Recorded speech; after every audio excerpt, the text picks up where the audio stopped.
Bapak dan Ibu, terima kasih buat kesempatan dan waktu yang sudah Bapak Ibu berikan saat ini. Di sini saya ingin menyampaikan dan ingin menerima pendapat atau masukan dari Bapak Ibu mengenai lesson study yang akan saya nanti terapkan di mata kuliah praktikum mikrobiologi industri. Kira-kira Bapak Ibu adakah yang ingin disampaikan? Saya persilakan Bu. Ya, Bu Yuli, gimana? Mungkin apa ya terkait dengan praktikum, ada praktikum yang Bu ya? Iya, ini apakah mata kuliah praktikum. Oh ya, apa nanti mahasiswanya akan dibawa ke UKM seperti itu? Kalau untuk mata kuliah mikrobiologi industri ini, saya buat itu 100% itu di dalam lab. Ya, cuma ada satu kali itu keluar untuk mencari sampel. Untuk nanti rencananya untuk pembelajarannya itu nanti gimana mencari? Apakah di dalam kelas atau nanti yang di lab atau seperti apa? Oke, semua pembelajarannya itu 100% itu di dalam kelas. Oh, di kelas. Iya, di dalam kelas. Untuk metodenya dia nanti pakai metode apa? Untuk yang akan saya bawakan nanti tax plus learning. Namun tadi apakah mereka mencari sampel itu di luar atau sudah disediakan sampel atau mereka bisa sendiri yang mandiri mencari sampel? Oke, untuk yang topik yang isolasi nanti, yang juga nanti akan saya bawakan, itu nanti kita ambil sampel itu di luar, Pak. Sampelnya itu sampel tadi. Nah, otomatis kita mengambil samplingnya itu secara random sampling. Berarti di pedomannya sudah jelas ya? Jelas. Jadi maksudnya tidak di luar gitu. Iya.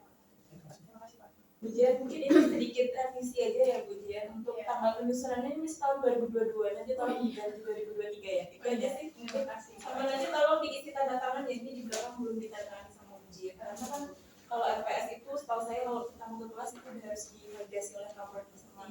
Terima kasih. Itu aja sih Bu Jian dari saya. Ada lagi Bu Yuli? Oke, terima kasih Bapak Ibu untuk saran dan pendapat yang boleh disampaikan kepada saya. Saya tutup dengan selamat siang semua. Oke, selamat pagi teman-teman. Selamat pagi, Bu. Oke, hari ini sebelum kita mulai praktikum kita atau pembelajaran kita hari ini, kita supaya lebih semangat lagi, kita mulai dulu dengan doa ya. Kita berdoa sesuai dengan agama dan kepercayaan kita masing-masing. Doa bisa dimulai. Doa bisa diakhiri. Oke, nah sebelumnya teman-teman, minggu lalu teman-teman masih ingat gak apa yang udah kita lakukan? Masih ya. Minggu lalu kita udah membuat media pertumbuhan secara langsung ya. Kemudian kita mengetahui kira-kira buat apa ya media pertumbuhan tersebut ya. Nah, setelah kita mengetahui nih atau udah mempraktekkan secara langsung pembuatan media pertumbuhan, nah tentunya teman-teman akan bertanya ya, media pertumbuhan itu untuk apa gitu ya. Kira-kira teman-teman kemarin ada yang tahu nggak media pertumbuhan itu untuk apa? Iya, Matthew silakan. Menjadi warga sama perkembangannya atau modifikasinya berbagai. Iya, jadi yang dibilang Matthew itu benar ya teman-teman ya. Untuk tumbuh kembangnya atau suatu mikroorganisme berkembang biak ya atau melakukan yang namanya reproduksi. Oke.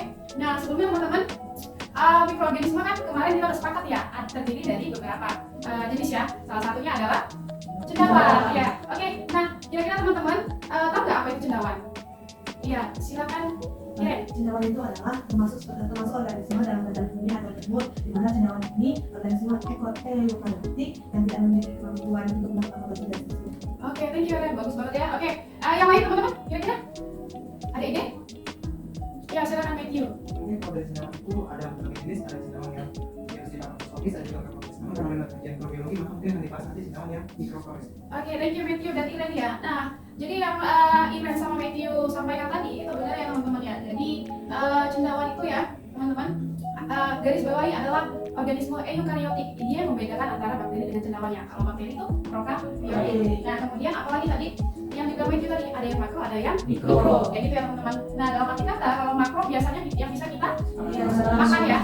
Kemudian bisa kita makan atau edible gitu ya, edible food kayak gitu. Kemudian ciri khasnya lagi adalah nanti dia tidak motil, artinya tidak bergerak ya teman-teman, beda dengan bakteri. Dia punya flagella ya untuk bergerak. Tapi ada beberapa yang memiliki motil flagella ya teman-teman. Kemudian ciri khasnya lagi apa kira-kira? Tidak memiliki klorofil. Nah, dahulunya kan cendawan itu dimasukkan ke dalam kingdom Pantae. Kemudian berubah kan jadi beberapa kingdom ya. Jadi dia kingdom tersendiri ya teman-teman ya, kingdom Panja. Nah, kemudian ciri khasnya lagi adalah cendawan ini memiliki glukan, kitin, dan selulosa. Nah, makin tebal kandungan daripada glukan, kitin, dan selulosa, ketahanannya atau kekebalan tubuhnya itu makin tinggi teman-teman. Oke, makanya ada cendawan yang dia tahan terhadap serangan organisme lain atau ada yang tidak tahan, gitu ya. Nah, kemudian nanti ada sifat-sifatnya teman-teman, ada yang saprofit, parasit, dan simbiot. Dari kata-katanya nih, saprofit kira-kira itu apa? Menguntungkan. Oke, menguntungkan artinya dia hidup di makhluk hidup ya teman-teman ya. Yang artinya dia numpang hidup teman-teman. Tapi sama halnya dengan parasit, cuma perbedaannya adalah cara makannya. Nah, kalau untuk saprofit dia makannya dari sisa dari pembusukan. Itu itu yang misalnya pembusukan kayu.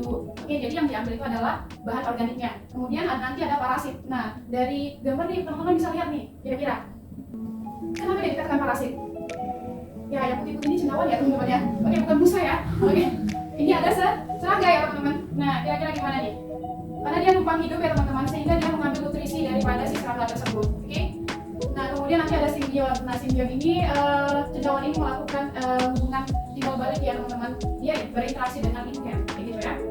Nah, kemudian nanti ada struktur tubuhnya, teman-teman bisa lihat nih ya. Nanti ada sporomiofor, kemudian spora, kemudian ada tudung, kemudian nanti ada hifa. Nanti jenis-jenis hifa beda-beda lagi ya, hifa rizoid, hifa spor dan yang lainnya. Nah, kemudian bagaimana kita caranya melakukan yang namanya culture daripada suatu cendawan atau fanya kira-kira ya. Pastinya kita melakukan yang pertama adalah teknik isolasi ya teman-teman. Oke. Nah, yang pertama kali nanti teman-teman lakukan adalah prinsip sterilisasi. Masih ingat kemarin minggu lalu ya, prinsip sterilisasi itu prinsip apa? Ya, sterilisasi basah dan kering ya gitu ya. Artinya kita prinsipnya gimana? Menghilangkan atau mencegah yang namanya benda-benda asing untuk masuk ke dalam proses berlangsungnya isolasi gitu ya. Nah, setelah itu kemudian kita lakukan tahapnya inokulasi dan kemudian nanti ada inkubasi. Dan setelah nanti proses inkubasi nih teman-teman ya, mungkin teman-teman udah sering ya dengan kata inkubasi ya enggak? Oke, artinya berdiam diri gitu ya. Istilahnya beruang tutup gitu ya, melakukan hibernasi. Nah, sama halnya seperti ini ya teman-teman. Kemudian nanti kita memperoleh yang namanya isolat murni atau cendawan murni ya. Nah, kemudian teman-teman, kira-kira sifat dari cendawan tadi di awal Matthew udah sempat menyampaikan tuh sifat dari cendawan. Ada dua sifat. Coba teman-teman kilas balik ketika pandemi kemarin. Oke, timbulnya penyakit karena adanya infeksi daripada suatu mikroorganisme, ada virus ya. Oke, nah dalam arti kata virus tersebut dikatakan sebagai patogen ya. Oke, dikatakan sebagai patogen. Nah, kemudian sifat yang kedua adalah yang pastinya yang tidak patogen, yang atau non patogenik, gitu ya.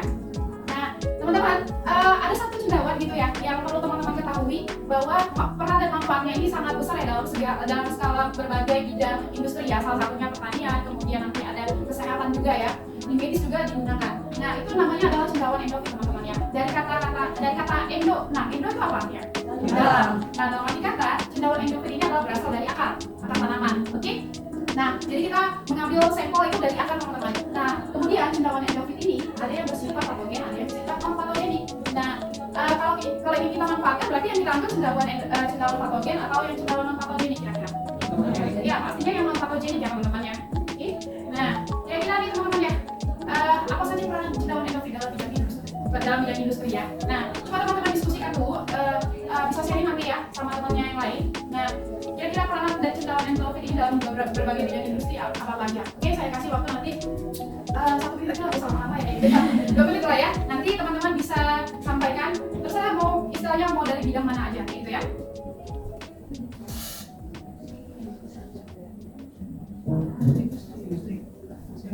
Ya, mau dari bidang medis, pertanian, apalagi farmasi, itu dimanfaatkan ya.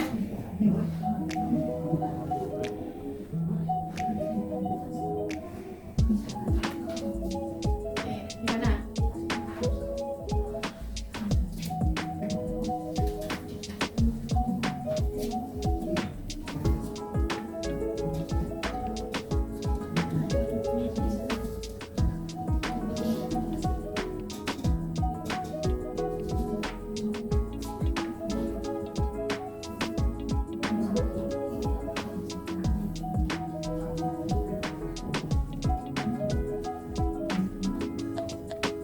Oke, aman ya? Udah dapat kira-kira ya teman-teman?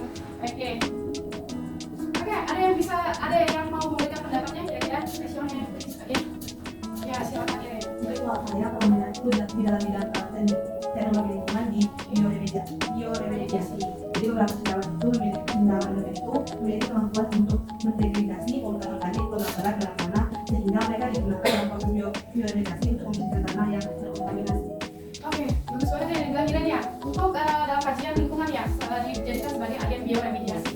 Nah, kemudian kita manfaatkan dia nanti sebagai potensinya sebagai biofuel ya teman-teman ya. Oke.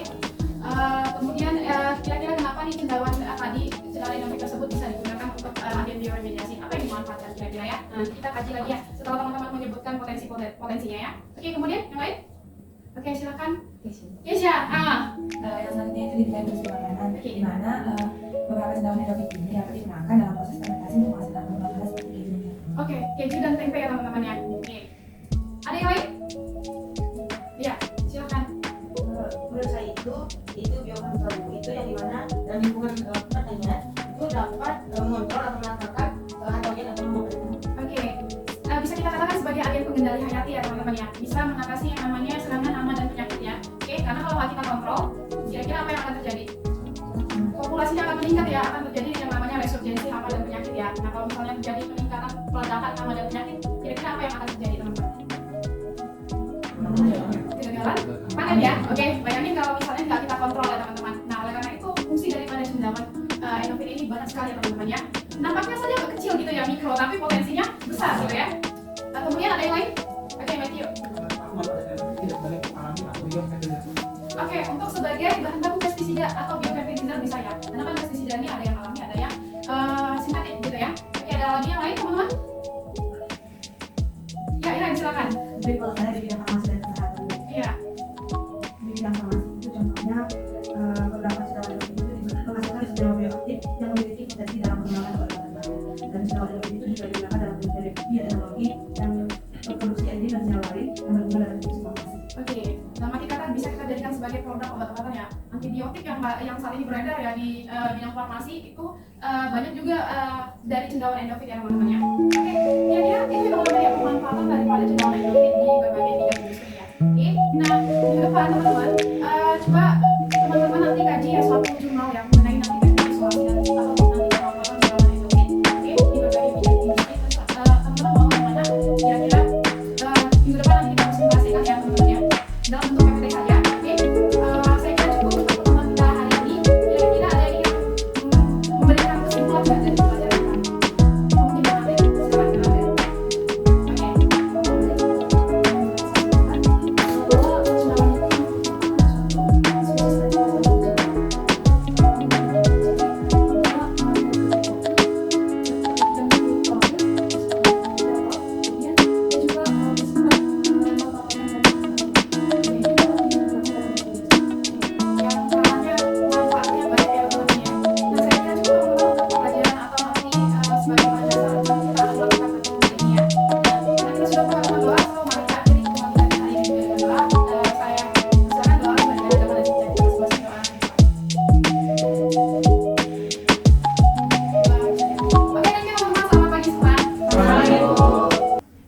Selamat siang Bapak dan Ibu.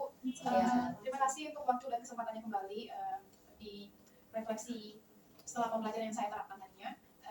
Sekarang saya ingin atau Bapak Ibu ingin memberikan pendapat ataupun nanti saran yang mungkin bisa bermanfaat untuk pembelajaran yang akan saya terapkan berikutnya. Silakan Bapak dan Ibu. Baik, ini dari saya dulu ya. Iya, silakan Pak. Terima kasih izin. Jadi tadi pembawaan dari Ibu sudah jelas dan sudah bagus. Mungkin tadi mahasiswa sedikit kendala istilah-istilah yang saya sampaikan. Mungkin nanti pada saat rencana pembelajaran mereka sampaikan referensi yang mana harus dipakai. Seperti itu tadi mereka terlihat jelas istilah-istilah itu belum paham. Jadi mereka sampaikan dari masuk kelas mereka sedikit ada gambaran ya. Kalau yang Ibu sampaikan istilah-istilah yang Ibu pakai tadi mereka sudah ada gambaran sedikit tentang penjelasan seperti itu. Terima kasih Pak. Adik, saran yang bagus ya Pak. Mungkin menyambung sedikit dari Pak Iya, Pak. Ian. Karena kan tadi metode yang digunakan adalah task based learning ya. Jadi mungkin untuk istilah-istilah sulit mungkin nanti bisa dimasukkan dalam tugas itu sendiri ya. Tugas itu sendiri. Seperti itu. Terima kasih Bapak. Ya, kira-kira dari Ibu ada yang lain? Mungkin tadi dia waktu mereka diskusi kemudian cari informasi terkait dengan metode kajian itu bisa dikasih juga mengingatkan mahasiswanya untuk mengambil contoh-contoh dari referensi yang bersumber dari jurnalnya Iya. gitu. Artinya dari sumber-sumber yang tidak dari video gitu. Oh, ya. Terima kasih Bu Dewi. Mungkin dia juga tadi karena menggunakan task based learning, tapi mungkin Budian lebih banyak memberikan ini ya caranya. Iya. Jadi mungkin tolong bisa dikurangi karena ini bikin mahasiswa tidak perlu disuapin lagi Bu. Jadi Iya. nanti mungkin bisa diberikan sesi diskusi yang panjang lagi ketika perkuliahan. Jadi Budian juga tidak capek ramainya untuk memberikan mata kuliah yang banyak materinya. Oke, Budian. Terima kasih Bu Aisyah. Lagi Bu Yuli mungkin cukup. Sudah bagus tadi apa yang disampaikan oleh Bu Brian dan PPT-nya sudah bagus. Cuma karena sudah selalu suka yang agak warna-warni jadi mungkin dasar-dasar PPT-nya nanti satu warna aja gitu. Oke. Itu aja. Terima kasih Bapak dan Ibu buat pendapat dan sarannya. Saya tutup dengan selamat pagi.